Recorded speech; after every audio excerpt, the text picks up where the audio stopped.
So I'm not very good at working YouTube, and I accidentally only uploaded half the video and then deleted the original file. So I'm gonna have to start in a new environment.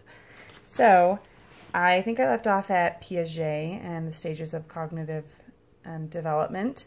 So basically the stage that she's at is to ask questions as to why things are happening, how things are happening, what's happening.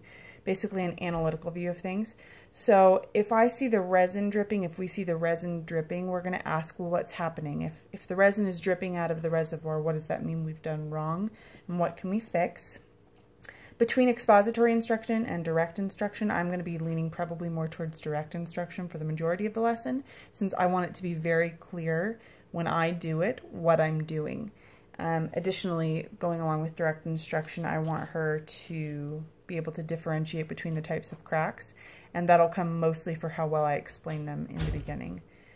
Albert Bandura, he talks a lot about self-efficacy, which I've already talked about. That's kind of one of the main things that I got out of my study from Albert Bandura, but I could have been off on that. So as far as Howard Gardner goes, I will be focusing on visual and spatial, verbal and linguistic, and then bodily and kinesthetic learning, just because she's going to watch me do it visually. She'll explain how to do it to someone else and listen to me do it linguistically, and then bodily and kinesthetically she's going to actually do it herself. So that's kind of what I have. For Bloom's taxonomy, I have kind of an idea of what's going to happen for each stage. So for the knowledge stage, we're going to label all of the different types of cracks and chips in the windshield. And then application, we are going to, comprehension, we're going to have her tell me which crack is which based on the mnemonic device that I've come up with, and we'll talk about the mnemonic device later. And then as far as application goes, we're going to determine which types of cracks and chips we're working on while we're working on them. Analysis, we're going to identify how they're different, how they're the same, so that kind of goes back to the defining characteristics and correlational characteristics. And then synthesis, she's going to choose a crack for herself. So she's going to say, I want to work on a bullseye, and then go to a windshield and pick a bullseye chip to work on. And then evaluation, she's going to teach someone else, which also has to do with mastery learning, which I'm not sure if I've done this time or the time before.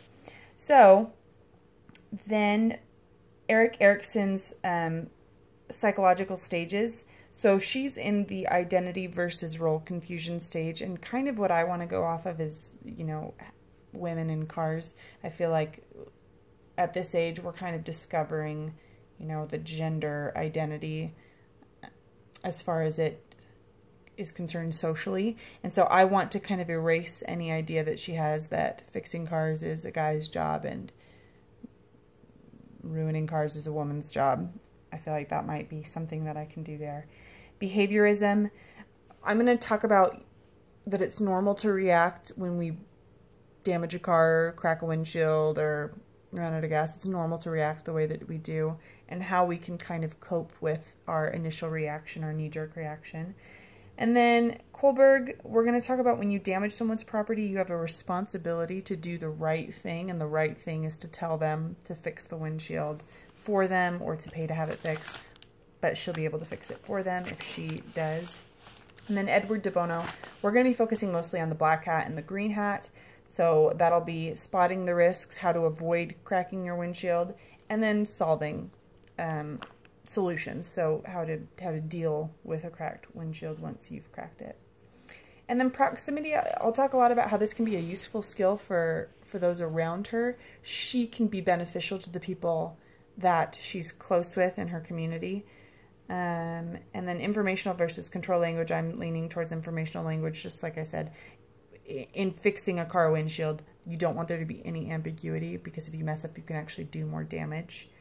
So I'll be sticking mostly with informational language.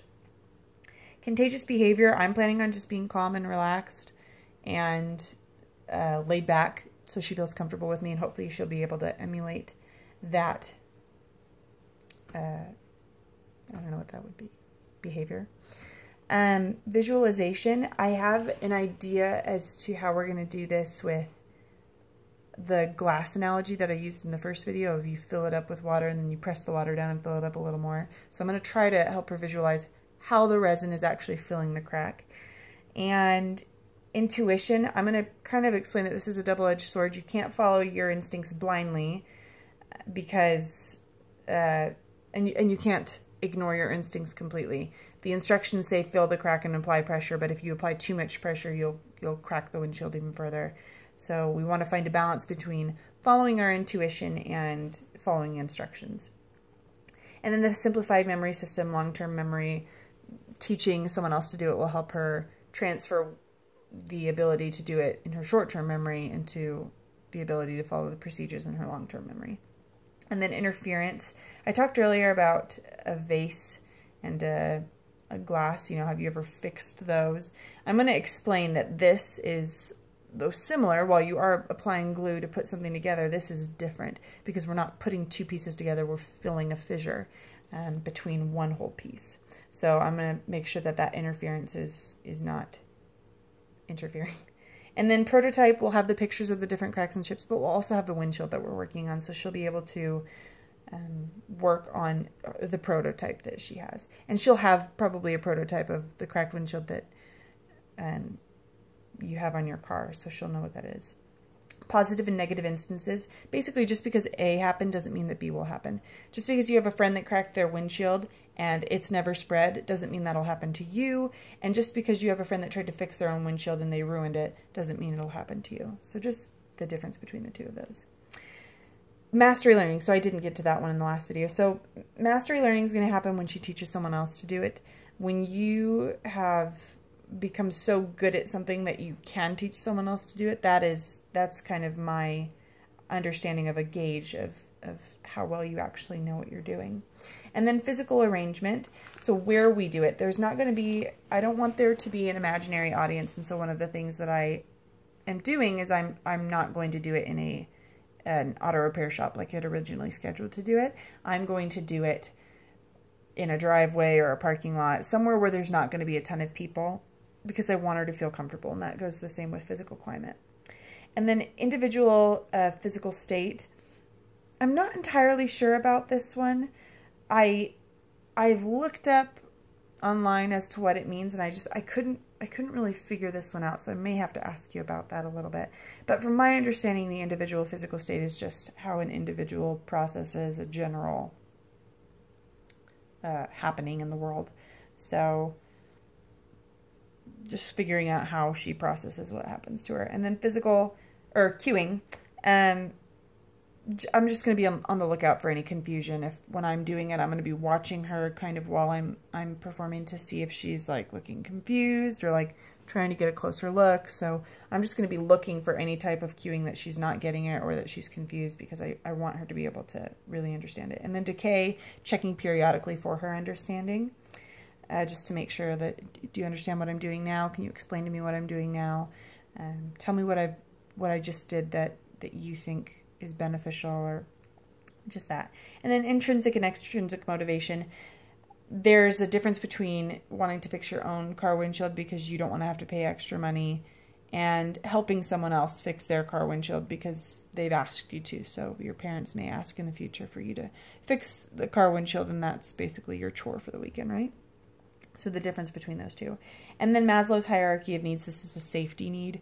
It's dangerous to have a crack in your windshield. It can do a lot of damage. Even small bumps can hurt the windshield, and I'll talk about that in a second. And then mnemonic device. So I've come up with a mnemonic device that I think will be helpful. It's called CEF cracks, because there's a difference between cracks and breaks and chips. So all the cracks are called CEF cracks, and that is a stress crack, a floater crack, and an edge crack. Stress crack, edge crack, floater crack. And then for chips and breaks, I have CBCB. So combination break, chip, bullseye. So CBCB. Hopefully, I learned it I memorized them pretty quickly with that, so hopefully that'll work. And then sensory registry. I was kind of thinking, just like rocks, there's going to be a lot getting thrown at her windshield, so to speak, metaphorically. And I want her to be prepared for that by feeling comfortable passing on the right information. So I'm going to kind of stress this is important, and I want to, check in intervals whether or not she is getting what is being thrown at her. And then personal theory. I mentioned in my advertisement, and this was a mistake on my part probably, that when water gets into a windshield, it can freeze and spread the crack. It's not the only thing though, and if I've created that personal theory, or if that's a personal theory that she's had, I want to get rid of that, because dirt, differences in temperature, extreme temperature differences, bumps in the road, all those things can cause a crack to spread. So I really want to go over that. And that is it, I think, for the 100 concepts. I have tried to cover all of them, and I hope that I have. I have a list here of 100. I hope I didn't repeat any. So this was from concept 66 to concept 100. Thanks.